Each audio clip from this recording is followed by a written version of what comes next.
Halo semua, kembali lagi bersama gue Flowbert. Nah, kali ini gue mau bahas terkait dengan bisnis model Canvas. Nah, ini tujuannya apa sih bisnis model Canvas ini? Buat siapa sebenarnya sih? Nah, ini tujuannya tuh buat para pebisnis yang ingin membuat bisnis baru. Makanya kalau pebisnis membuat bisnis baru itu mereka membutuhkan bisnis model. Nah, cara membuat bisnis model gimana? Kan pusing tuh kalau asal-asalan. Nah, bisnis model Canvas ini membantu kalian para pebisnis supaya bisa membuat bisnis yang terarah tujuannya dan jelas ngapain aja sih bisnisnya. Nah, biasanya itu ada dua yang permulaannya, antara di value propositions dulu atau di customer segments dulu. Misalnya, kita udah punya value nih, ngapain aja nih.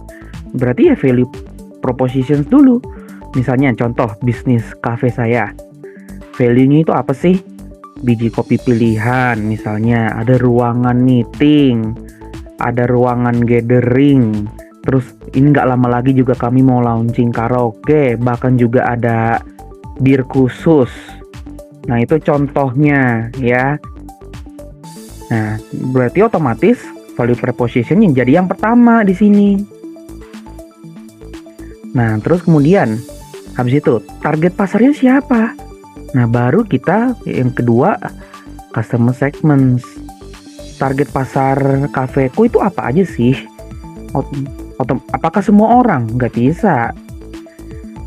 Bisa mungkin, tapi nggak semuanya kan mau ke kafeku otomatis. Misalnya, karena aku punya gathering room tadi sama meeting room, otomatis target pasarnya itu adalah orang-orang yang mau kumpul-kumpul atau mau membicarakan bisnisnya.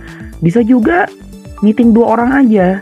Misalnya mau closing hot prospectnya, itu juga bisa ke kafeku. Dan nyatanya memang banyak yang kayak gitu datang ke kafeku. Bahkan tiap malam juga orang-orang juga mau ngebir. Buktinya pada minta-minta, makanya saya mengembangkan bir di situ. Kemudian yang berikutnya adalah channel, yang ketiga di sini. Channel itu apa sih? Channel itu tujuannya adalah supaya kita bisa mengarahkan value kita ke target pasar kita. Jadi kalau digambarkan tuh kurang lebih begini. Nah, channel itu jadi yang mengarahkan. Misalnya itu makanya gambarnya kan mobil pick up tuh. Mobil pickup itu kan berarti kayak kurir, nganter value kita supaya bisa sampai ke tangan konsumen atau customer. Sama kayak kafe, supaya nyampe itu gimana? Nah, terus dari situ apa sih yang bikin konsumen tetap loyal ke kita supaya melakukan repeat order ke produk kita? Itu tujuannya di customer relationship. Makanya customer relationship itu yang keempat. Tujuannya supaya kita bisa memastikan apakah customer tuh bisa loyal ke kita atau tidak. Setelah itu berarti dari semua ini, nih bagian sisi kanan ini, berarti kita udah tahu nih sumber duit kita di mana. Sumber duit kita di bisnis kita berarti ngarahnya di revenue stream. Dari mana aja nih sumber duit kita nih? Itu baru masuk ke revenue stream. Nah, terus kita baru mulai ke sisi kiri. Sisi kiri itu yang pertama saya sarankan di bagian key resources. Berarti ini ini lebih ke arah ke-6 ini berarti nih. Lebih ke arah ke-6. Berarti 5 dulu di sini. Di sini yang ke-6. Nah, key resources itu bahas apa sih? Key resources itu adalah hal-hal seperti aset yang harus kita punya sebelum akhirnya kita buka bisnis. Misalnya, makanya gambarnya kan ada kayak gambar pabrik tuh. Nah, contohnya kayak bisnis cafe saya, otomatis saya butuh gedung, saya butuh karyawan. Karyawannya pun harus pandai barista atau kitchen. Karena saya kafenya juga punya produk lokal seperti bakmi, bakso, dan lain sebagainya. Itu yang namanya key resources. Jadi bisa juga kalau misalnya produk digital kalian bikinnya nih, kalian butuh website jadinya. Bisa juga websitenya pakai vendor tertentu, jadi nggak perlu repot-repot coding bikin website. Itu namanya key resources. Habis itu ada key activities. Ini yang ketujuh. Key activities itu apa sih? Fokusnya itu apa yang harus kita lakukan supaya bisnis kita jalan. Contohnya kafeku deh. Kafeku kan otomatis butuh barista tadi. Namanya kafe butuh barista, otomatis harus ada mesin kopi.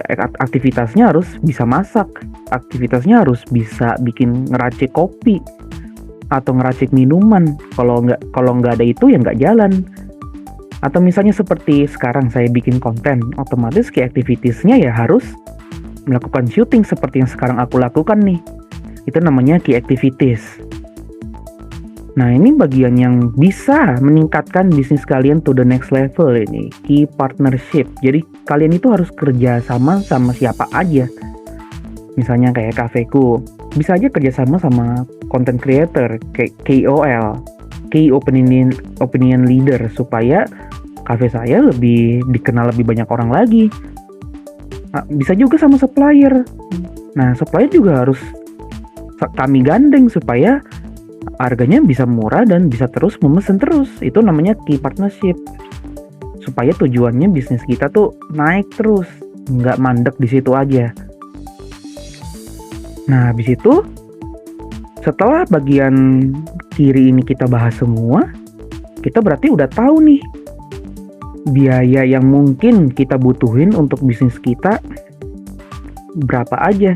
Berarti otomatis kita udah bisa mengetahui struktur biaya atau cost structure-nya. Nah, ini berarti yang ke-9. Nah, kurang lebih begitu aja sih bisnis model Canvas. Sebenarnya simple banget kan? Nah, jadi kalau kalian mau bikin suatu bisnis, kurang lebih kalian harus mendownload gambar ini, bisnis model Canvas. Nanti saya akan kasih di link description mungkin ya, kalau ada di bagian drive mungkin kalau bisa. Oh ya, sebelum saya mengakhiri video, saya punya kelas apabila kalian punya bisnis tapi tidak berkembang-kembang juga. Nah, itu sebenarnya solusinya sebenarnya hanya murni strategi. Dengan strategi, bisnis kalian bisa melawan kompetitor kalian yang terus ngambilin cuan kalian. Daripada cuan turun terus pada akhirnya bangkrut, ya susah ya.